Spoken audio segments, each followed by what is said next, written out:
बिस्मिल्लाहिर्रहमानिर्रहीम जी फाइनली असां हुण पहुंच आए हैं ऑफिस। ये आलमगीर भाई साहब बैठे हैं, असां ऑफिस पहुंच आए हैं जी। तो अज दे सारियां एक दो फाइनल बहस हैं केसां दियां, उस दे हवाले नाल तुहानू इंशाअल्लाह वल तुहानू दसेसो। आलमगीर भाई हेलो। तो ऑफिस पहुंच आए हैं भाई। इस बार अज जेडे फाइनल सारे डिसीजन दो केस दे फाइनल डिसीजन फाइनल दो केस दिए हाँ। तो उन्होंने बाद दसेसो जो असां केस विन किया है या असां लूज किया है, ठीक है ना। अगर विन किया तो दसेसो भी किहड़े पॉइंट हैं साडे कोलों जिहड़ी वजह तो असां अपना केस अपने क्लाइंट के हक साडू जाई सर फैसला सुना है। तो उन्होंने क्या कमजोरी है या उन्हें केड़ी मिसटेक की है जिहड़ी वजह तो वो अपना झूठे साबित है, क्योंकि हिन भी झूठे हूँ केस मेरे ख्याल में बिल्कुल झूठे हैं। तो इंशाअल्लाह असां कोशिश करेसूँ कि असां हक वाले बंदे नाल उन्होंने को हक दिवाऊँ। तो उस तो बाद फाइनल डिसीजन तो बाद ही तो मिलने तो उस बाद तक आलमगीर भाई सलाम करो चा। अल्हम्दुलिल्लाह जिवें असां तुहानू दस्सिया जो साडा अज फाइनल जिहड़ा केस है अल्हम्दुलिल्लाह साडे उस्ताद मोहतरम ने वो केस अज विन किया है। तो असां तुहानू ये भी मैं तुहानू दस्सेसा जो केस केड़ा आई और केड़ी वजह तो सागो केस सागो असां विन किया है तो सारे को इंसाफ मिला है। केस है जी चोरी का 379। तो इल्ज़ाम ये है जो दरख्त चोरी का दूजी पार्टी का। तो जिस वे क्योंकि कोई भी केस हो उसके मेन चीज़ जी होंगी है वो FIR वक्त हुआ FIR ते क्रॉस एग्जामिनेशन।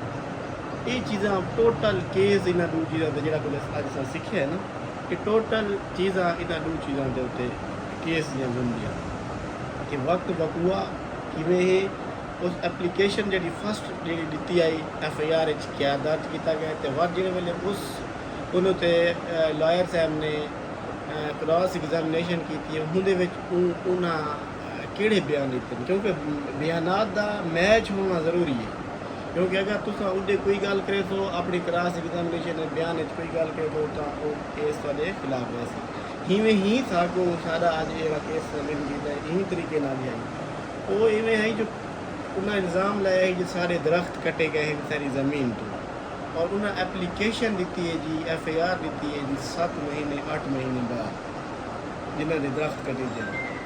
अच्छा जी भला मेन सब तो वड्डा उन्होंने फॉल्ट या केस लॉज कराना है जो FIR 7 महीने बाद दी गई। इतना तो अगर 1 मिनट अद्धा घंटा भी जितना डिले करें वैसे थोड़ी FIR के केस वो मजबूती न रहा वैसे मतलब उन्हें ये दावा जी FIR है उन्होंने लिखा है कि साकू 7 महीने बाद पता चला है कहीं साकू सही है जो फिलहाल बंदे थोड़े दरख्त कटे ठीक है जी। चलो वो इस पर गल की ताकि असा आखो कि सानू पता होने लगे असा मुद्दे सानू मुलजिम साकू निशानदाही होनी चाहिए उन्हें इस पाल ने गल की। अच्छा जिस वे उनकी क्रॉस एग्जामिनेशन साढ़े उस्ताद मोहतरम की थी उन्हें उस बंदे आके जी मैं अपनी अखा नाल डिठा है बंदे दरख्त कटेने पे मैं उत्ते पहुँचा और मौके पर मैं पहुँच गया ठीक है।